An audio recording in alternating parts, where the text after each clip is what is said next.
সালামু আলাইকুম সবাইকে। আচ্ছা, চিন্তা করুন তো, আমরা যা দেখি যা শুনি তা কি আসলেই সত্যি? ধরুন আপনি একটি রুমে প্রবেশ করে দেখলেন আপনার বসার চেয়ারে একজন বসে আছে। আপনি ভয় পেয়ে রুম থেকে চলে গেলেন। কিছুক্ষণ পর আবার রুমে এসে দেখলেন ওইখানে আপনার একটা পাঞ্জাবি রাখা ছিল। রেনুটেকার বলেন, আমরা যা সবসময় দেখি বা যা শুনি সবসময় তা সত্যি না।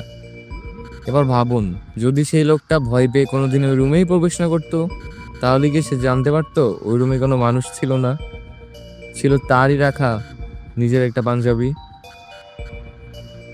বাংলাদেশ চালাই কে? আপনি অবশ্যই উত্তর দেবেন সরকার বা প্রশাসন, কিন্তু আমি বলবো এরা কেউই না। একটা কথা মনে রাখবেন, দাবার গুটির একটার ক্ষমতা এক এক রকম, কিন্তু সবচেয়ে ক্ষমতাবান হচ্ছেন তিনি, যিনি দাবার গুটি পরিচালনা করছেন। আমরা শুধু গুটির দিকে মনোযোগ দিই বা আমাদের জোর করে সেদিকে নজর দিতে বাধ্য করা হয়। তো যা বলছিলাম, তাহলে দেশটা মূলত চালাই কারা? দেশ চালায় বড় বড় পুঁজিপতি বা ব্যবসায়ীরা। আর সরকার, এমপি, মন্ত্রী, প্রশাসন এরা শুধুমাত্রই দাবার গুটি। আর এটাকে সহজ ভাষায় বলতে গেলে, আমরা যে স্টেট দেখি তা আসলে সারফেস। এর গভীরে আরো একটি রাষ্ট্র বা ব্যবস্থা বা রাষ্ট্র রয়েছে, আর সেটাকে বলে ডিপ স্টেট। বাংলাদেশে অনেকে এখন গুপ্তসংঘ ইলুমিনাতির কথা জানে, কিন্তু তাদের জানার দৌড় সীমাবদ্ধ হয়ে গিয়েছে সেই তিন কোণের মধ্যেই। এই ধারণা বা প্রথা থেকে বেরিয়ে আসতে হবে, যেতে হবে আরো গভীরে।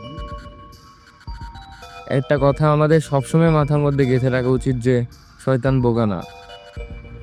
কোনো সময় সামনে এসে আপনাকে বলবে না যে, ভাই আমি শয়তান, আমাকে অনুসরণ করো। কারণ শয়তান খুব ভালো করে জানে এতে কেউ তাকে পূজা কিংবা অনুসরণ করবে না। এতে হিতে আরো বিপরীত হবে। কেউ যদি শয়তানের রূপ দেখে ফেলে, তখন তার কাছে ঈশ্বরের রূপ পরিষ্কার হয়ে যাবে। তাকে তখন আর কেউ বিপদে করতে পারবে না। তাই তাই শয়তান প্রয়োগ করেছে এমন এক উপায় যাতে আপনি বাধ্য হন তাকে অনুসরণ করতে, আর সেটা জেনে হোক বা না জেনে। আমাদের লক্ষ্য সবার তাদের মুখোশ উন্মোচন করা। কারা তাদের সাথে জড়িত, কেন জড়িত, কি করবে তারা।